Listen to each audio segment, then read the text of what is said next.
No domingo de Páscoa, os cristãos comemoram a ressurreição de Jesus de Nazaré, o Cristo.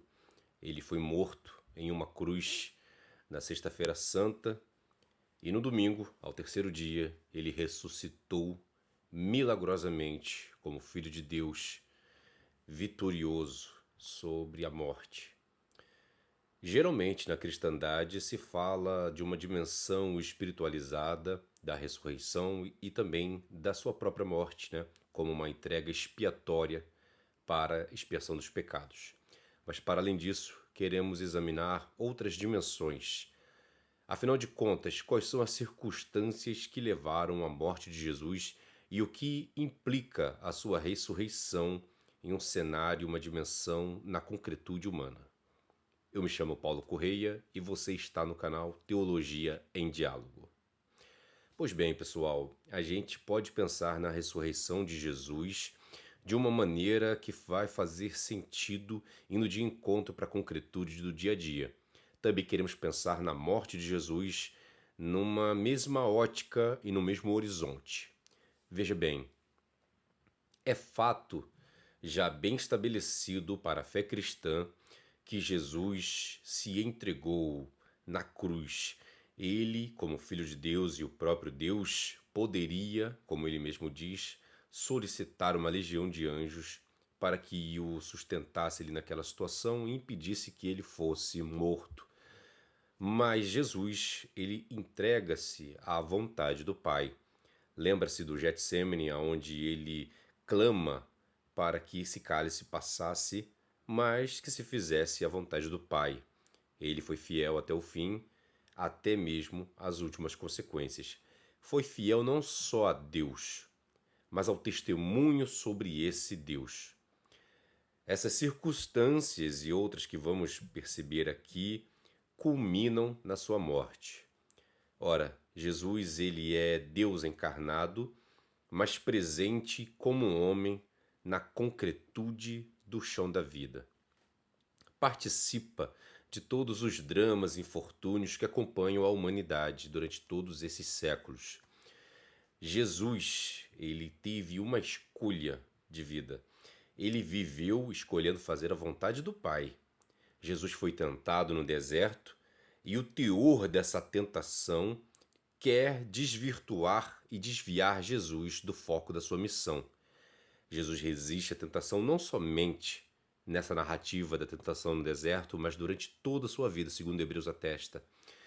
Jesus foi fiel ao testemunho sobre esse único Deus, que é o Deus verdadeiro, e a lógica que é inaugurada com essa proclamação sobre o reino desse Deus único e verdadeiro.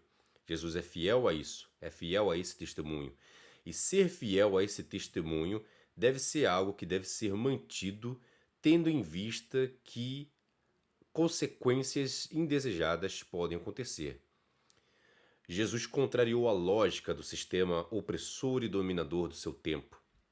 O templo havia muitas pessoas da religião judaica com uma religiosidade autêntica, servindo a Deus com coração e com humildade. Mas também haviam aqueles corruptos, aqueles que estavam acostumados com o aparato do status quo, aqueles que estavam acostumados com as regalias e com todas as benesses que estavam ali envolvidas a isso.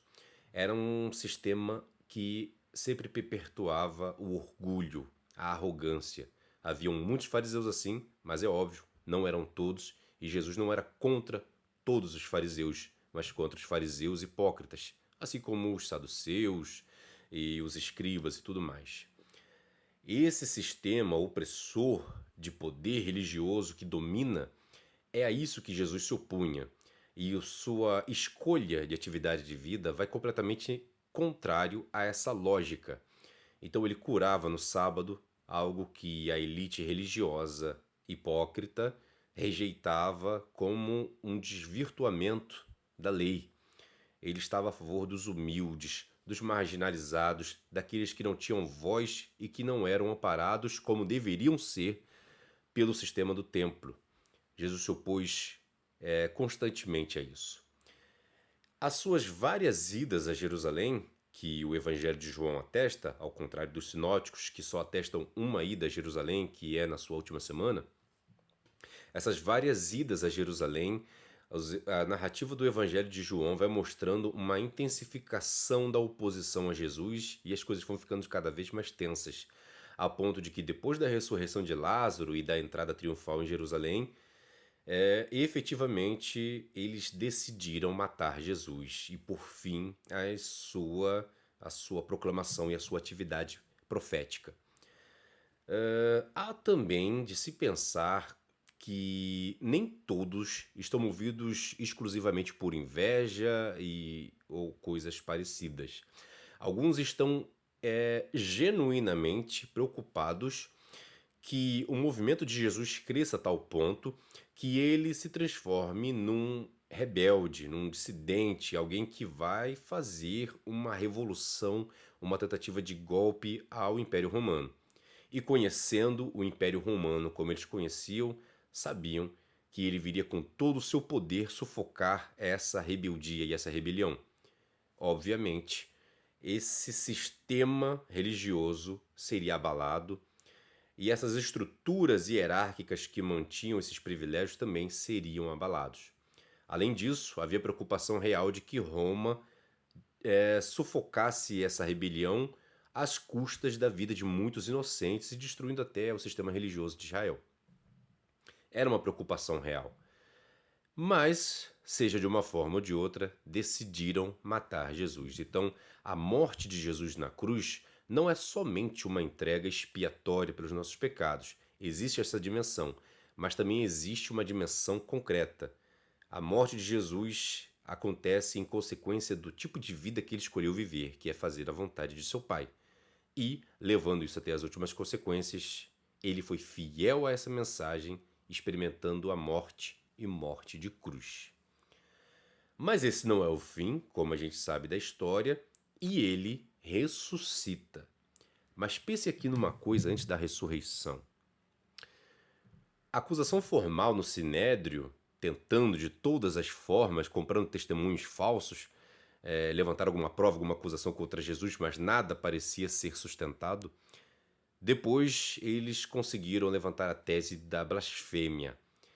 E aí a condenação no Sinédrio oficial é a blasfêmia. Então os religiosos condenaram Jesus pela blasfêmia. Mas essa condenação não é absoluta porque eles não podem fazer uma condenação assim que tire a vida de alguém, então eles devem levar para Roma. E aí Roma vai encarar isso, né, pela influência dos líderes religiosos, como uma tentativa de golpe mesmo, né, uma revolução.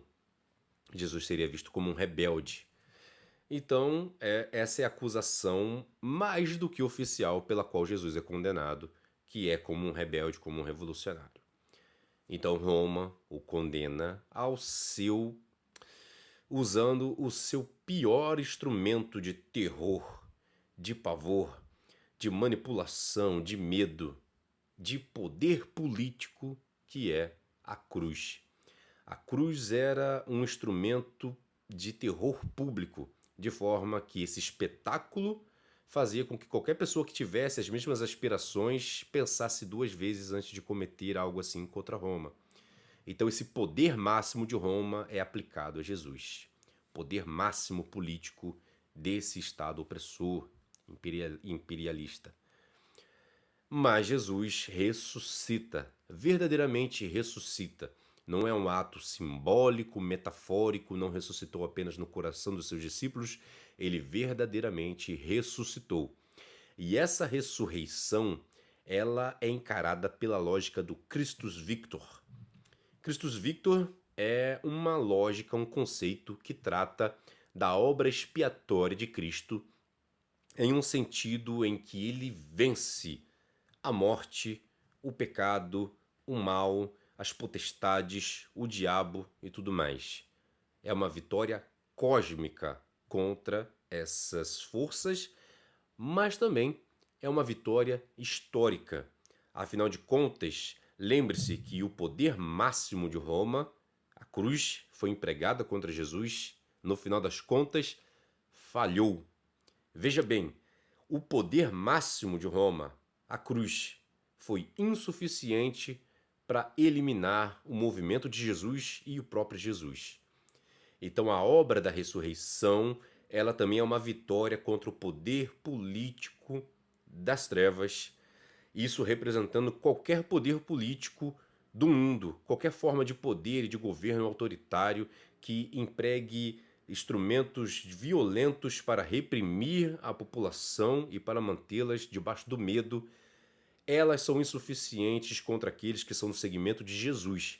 Afinal, como atestou Richard Balkenham no seu livro Teologia do Livro de Apocalipse, os mártires, na época da escrita do Apocalipse, eles vencem a besta com o seu testemunho mantido até as últimas consequências. Então, quando o cristão era martirizado, eles meio que venciam a besta porque eram fiéis até o fim ao seu testemunho, evocando o exemplo de Jesus, que foi fiel até o fim, mesmo até as últimas consequências e sabendo que ia morrer por isso. Então a ressurreição é essa vitória tanto cósmica contra as forças do mal, do diabo, da morte, do pecado e tudo mais, como também uma vitória histórica contra toda forma de poder dominador. Essa é a ressurreição de Jesus e é nesse tipo de vitória que nós acreditamos. Os seguidores de Jesus, os cristãos, os evangélicos, aqueles que são do segmento de Jesus, caminham nas suas pegadas contra toda forma de poder dominador, vivendo na lógica do reino de Deus, que é uma lógica de entrega, não uma lógica de violência, mas uma lógica de entrega sacrificial e uma entrega em serviço, nas pegadas daquele que viveu um messianismo de serviço, Jesus de Nazaré, o Cristo. É isso que nós pensamos quando pensamos em Páscoa, é isso que nós pensamos quando pensamos em ressurreição. É isso, pessoal. Se essa reflexão tocou seu coração, se você achou interessante, deixa aí o seu like, comenta, compartilha com mais pessoas, se inscreve nesse canal para dar uma força para que a gente possa continuar trazendo mais conteúdos. Fique com Deus, até a próxima e lembre-se sempre que teologia se faz em diálogo. Abraço.